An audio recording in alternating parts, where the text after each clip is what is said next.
Samantala, yung low pressure area or yung trough neto nakaka-apekto dito sa ating bansa. Asahan natin na maulap na panahon na may mga kalat-kalat na pag-ulan. Manatiling may kaalaman at manatiling ligtas sa pamamagitan ng pagbisita sa aming YouTube channel para sa mga real-time na ulat panahon sa ating bansa. Laging tandaan, maging alerto at iba yung pag-iingat sa banta ng ulan, baha at pagguho ng lupa. Ngayon, oras na para marinig mula sa ekspertong meteorologist. Bibigyan tayo ng malalim na pagsusuri sa lagay ng panahon at ipapaliwanag ang anumang mahalagang kaganapan sa ating panahon ngayon o sa mga darating pang araw. Samantala, yung northeast monsoon natin ay patuloy na umiiral dito sa malaking bahagi ng northern Luzon at yung easterlies ay patuloy na umiiral dito sa malaking bahagi ng ating bansa. Dulot na itong shear line, asahan natin na makakaranas ng maulap na panahon na may mga kalat-kalat na pag-ulan dito sa Cagayan, Apayao, Isabela, northern portion ng Quezon, pati na rin sa may Aurora. Samantala, yung northeast monsoon natin ay patuloy na magdadala ng mga pag-ulan dito sa nalalabing bahagi ng Cordillera Administrative Region at Cagayan Valley. Asahan naman natin dito sa Ilocos Region na makakaranas sila ng bahagya hanggang sa maulap na papawirin na may mga pulu-pulong pag-ulan. Para naman dito sa Metro Manila, Visayas at Mindanao, asahan natin na may mga tsansa pa rin ng localized thunderstorm lalo na sa hapon at sa gabi. Samantala, yung low pressure area or yung trough neto nakaka-apekto dito sa ating bansa. Asahan natin na maulap na panahon na may mga kalat-kalat na pag-ulan. Para naman sa magiging panahon natin dito sa Luzon, yung eastern section pa rin ng Luzon ay patuloy na maaapektuhan netong shear line dito sa may Bicol region. Kaya asahan natin na makakaranas sila ng maulap na panahon na may mga kalat-kalat na pag-ulan.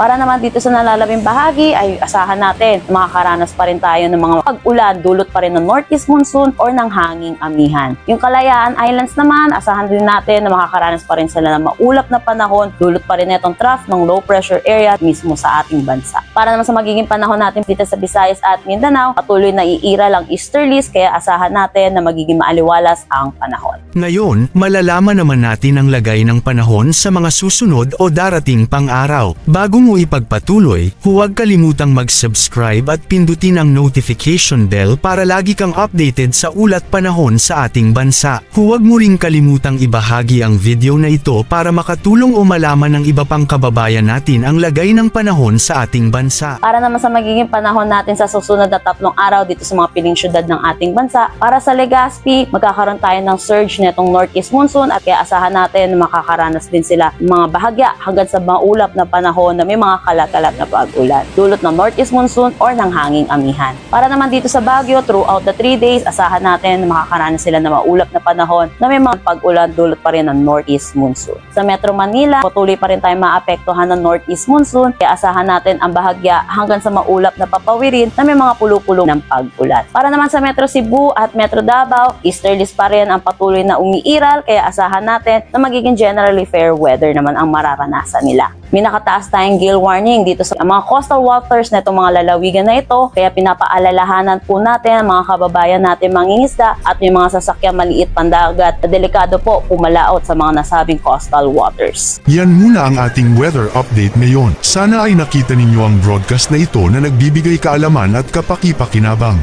Maraming salamat sa DOST Pag-asa sa pagbabahagi ng kanilang mahalagang insight o ulat panahon. Samahan kami sa susunod para sa higit pang mga weather update sa ating bansa at manatiling nakatutok sa weather update ng bansa at huwag kalimutan i-share at mag-subscribe na rin. Mabuhay ang Pilipinas!